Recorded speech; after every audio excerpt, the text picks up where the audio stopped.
تو اس نے کہا کہ ہمارے علاقے میں جو ہے نا دین ہے، ہمارے علاقے میں دین ہے،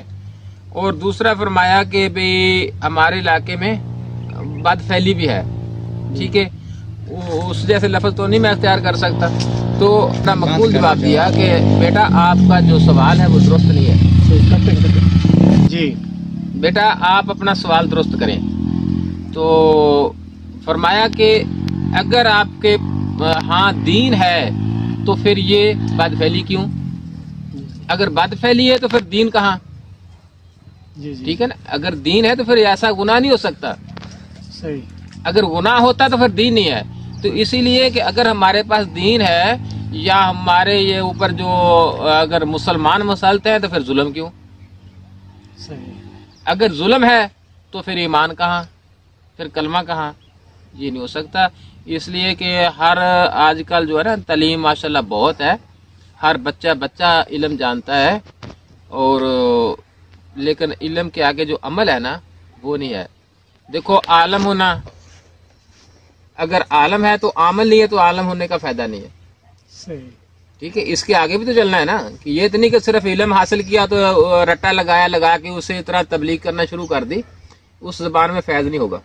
اچھا ایک بات جو ہے نا جی سننے میں آئی ہے، مطلب حضور سلطان العارفین برہان الواصلین رحمۃ اللہ تعالی علیہ نے ایک گفتگو فرمائی ہے کہ باجھوں علم فقر کماوے کافر مرے دیوانہ ہوں، تو اس کے بارے میں آپ کیا فرماتے ہیں؟ دیکھو نا کہ کیسا ہو نا کہ علم و باج فقیری کافر مرے دیوانہ ہو، کہ اگر تیرے پاس حقیقت کا علم نہیں ہے، تو جانتا ہی نہیں ہے، تو اس راستے پہ چل پڑا ہے، تو صاف ظاہر ہے کہ وہ تو کفر کے جملے میں چلا جائے گا۔ یعنی اس سے مراد یہ جو دنیاوی علم ہوتا ہے، مثال کے طور پر دین کا جو علم ہوتا ہے، اس علم سے مراد یہی علم ہے؟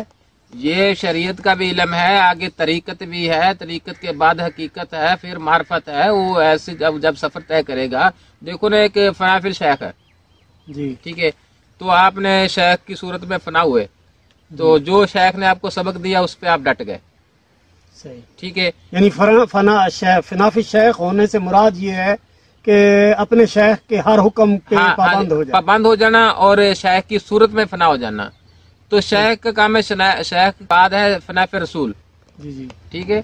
فنا فی رسول کے بعد فنا فی اللہ ہے، پھر بقا باللہ ہے۔ یہ تو مقام آگے ہے نا، جیسے جیسے انسان نے سفر طے کرنا ہے، اگر مرشد اس مقام پہ ہے کہ فنا فی اللہ پہ لے جائے جی جی تو ٹھیک ہے، ورنہ اگر مرشد کے پاس وہ پاور نہیں ہے تو پھر مرشد آگے منتقل کرتا ہے کہ اگلی منزل جو ہے فنا فی اللہ کی، آپ فلاں شیخ کو چلا جائے، وہاں ملے گی، ٹھیک ہے۔ وہ تو چلو ٹھیک ہے، لیکن اب مسئلہ یہ ہے کہ کئی لوگ مرید ہو جاتے ہیں، مرید ہونے کے بعد تو بابا جی میں یہ عرض کر رہا ہوں کہ ایک بندہ جا کے مرید ہو جاتا ہے، کافی عرصہ مرید ہوئے پھرتا رہتا ہے، مثال کے طور پر آستان و بیان آنا جانا لگا رہتا ہے، سارا سسٹم ہوتا ہے، لیکن وہ ایک قدم بھی آگے نہیں بڑھ پاتا، اس کو کچھ مطلب معلومات نہیں ملتی، کچھ پتہ نہیں ملتا، تو یہ کیا سسٹم چل رہا ہے؟ اس میں دو چیزیں ہوتی ہیں نا، یا تو آپ کا جو شیخ ہے وہ اس مقام پہ نہیں ہے، وہ خود ہی نفس کا پجاری ہے، نفس میں پھنسا ہوا ہے، تو وہ دوسرے کو منزل کیا طے کرائے گا۔ تو دوسرا ہوتا ہے اگر شیخ کامل ہے تو پھر اس کے مرید میں فرق ہے، کیونکہ وہ مرید جو ہے وہ اس مقام پہ نہیں کھڑا ہوتا، ٹھیک ہے، کبھی دنیا کی طرف بھاگتا ہے، کبھی ادھر بھاگتا ہے، تو یہ دونوں میں پھر کوئی نہ کوئی وجوہات ہوتی ہے۔ یعنی دونوں میں سے مطلب ہے کہ شیخ یا مرید میں کسی ایک کے اندر کوئی غلطی ہو سکتی ہے، جی جی ہو سکتی ہے، جس کی وجہ سے اس کی مطلب ہے کہ منزل آگے نہیں، کیونکہ مرشد مرید جو ہے نا یہ ارتھ اور کرنٹ ہے، جی جی ٹھیک ہے، کرنٹ کے ساتھ ارتھ لگتا ہے تو بلب روشنی کرتا ہے، بلتا ہے، جی جی جی اگر ارتھ نہ ہوا تو کرنٹ کیا کرے گا، اگر ارتھ ہوا تو کرنٹ نہ ہوا تو کیا کرے گا، وہ بلب کبھی روشن نہیں ہوگا۔ ایک بزرگوں سے میں نے یہ بات سنی تھی کہ وہ کہنے لگے، اب نا ایک مرید تھا، وہ اپنے شیخ سے سوال کر رہا تھا کہ آپ مہربانی فرمائیں جی، آپ مہربانی فرمائیں، کرم نوازی فرمائیں، جیسے ایک التجا کی جاتی ہے، تو وہ کہنے لگے بیٹا ہمیشہ مرید کامل ہوتا ہے، شیخ کامل نہیں ہوتا، تو اس سے کیا مراد ہے کہ مرید کامل ہوتا ہے؟ ہم تو آج تک یہی سنتے آئے ہیں کہ پیر کامل ہوتا ہے، وہ اکثر لوگوں سے یہ سننے میں ملا ہے کہ جی مرید کامل نہیں، وہ بھی بات اس کی کافی حد تک ٹھیک ہے کہ اگر ایک مرشد ناقص ہے تو مرید کے پاس وہ جذبہ ہے، وہ جنون ہے، جی وہ اس نے ایمان ہی اتنا پختہ کر لیا ہے کہ میں نے سب کچھ یہیں سے لینا ہے، تو وہ مرید ہے ناقص مرشد کو بھی کامل بنا دیتا ہے.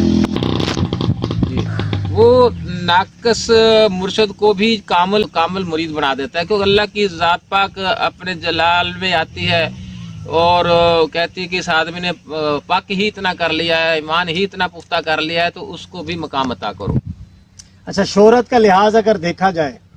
تو اب حضرت بابا بلے شاہ رحمۃ اللہ تعالی علیہ، ان کا شہرہ جو ہے تقریباً پوری دنیا کے اندر ہے، لیکن ان کے جو شیخ ہیں حضرت بابا عنایت شاہ ولی، تو مطلب تذکرہ اگر بابا بلے شاہ علیہ رحمۃ الرحمان کا تذکرہ آتا ہے تو بابا عنایت سائیں کا ساتھ تذکرہ آتا ہے. یعنی تنہا بابا عنایت شاہ ولی کا اتنا تذکرہ آپ کو پوری دنیا کے اندر نہیں ملے گا. پہلے بابا بلے شاہ کا ذکر آ جاتا ہے، بعد میں بابا عنایت شاہ ولی کا ذکر آتا ہے. تو اس کا جو مرشد تھا نا وہ کامل تھا. جی بابا بلے شاہ سرکار کا مرشد جو تھا نا کامل تھا. جی مگر اس نے بابا بلے شاہ نے محنت ہی اتنی کی ہے، محنت ہی اتنی کی ہے کہ جو اس کا محنت کا رنگ تھا نا وہ لے آیا کہ اس کی محنت جو تھی اللہ وحدہ لا شریک نے، کیونکہ وہ سادات تھی، وہ امتی تھا، وہ سادات تھی، تو سادات کو بہت بڑا جہد کرنا پڑا، بہت بڑی مشکلیں اٹھانی پڑی، کنجروں کے گھر بھی نوکری کرنی پڑی. تو اس کا جو جہد تھا نا، اس کے جہد کا صلہ ایسا ملا کہ اللہ پاک نے اس کے بھی چرچے کر دیے. میری ویڈیو لمبی ہو جائے گی